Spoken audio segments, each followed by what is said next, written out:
The Role of Women in Politics, a Historical Overview. Welcome to our podcast.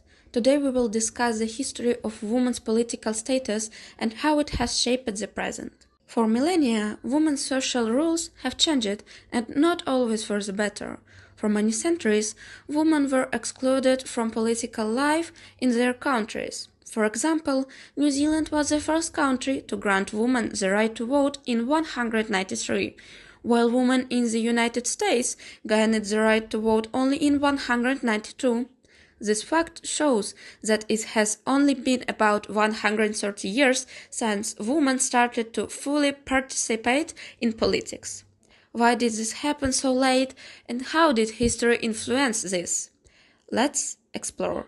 In the past, women were mostly limited to one area: household management. Women were expected to raise children and run the household and due to the limited access to education, they were not allowed to participate in public life. However, everything began to change when women gained access to education. Thanks to quality education, the 20th century saw the emergence of remarkable female scholars, public figures, and politicians.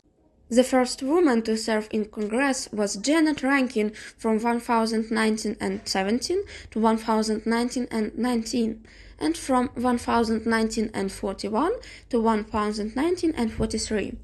She represented Montana in the House of Representatives. She introduced the first bill allowing women to obtain citizenship independently of their husbands and supported legislation on maternal and infant hygiene education. Nancy Pelosi becomes the first female Speaker of the House, and Kamala Harris becomes the first female Vice President in USA history. Comparing the current status of women in politics to their past, we can see significant progress. However, even today, there is a large disparity between the number of women and men in politics. Currently, there are 29 countries with female presidents, including Georgia, Greece, Moldova, and Peru.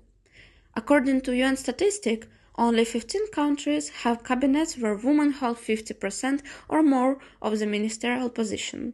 The UN also predicts that gender parity in legislative bodies will not be achieved until at least 2063.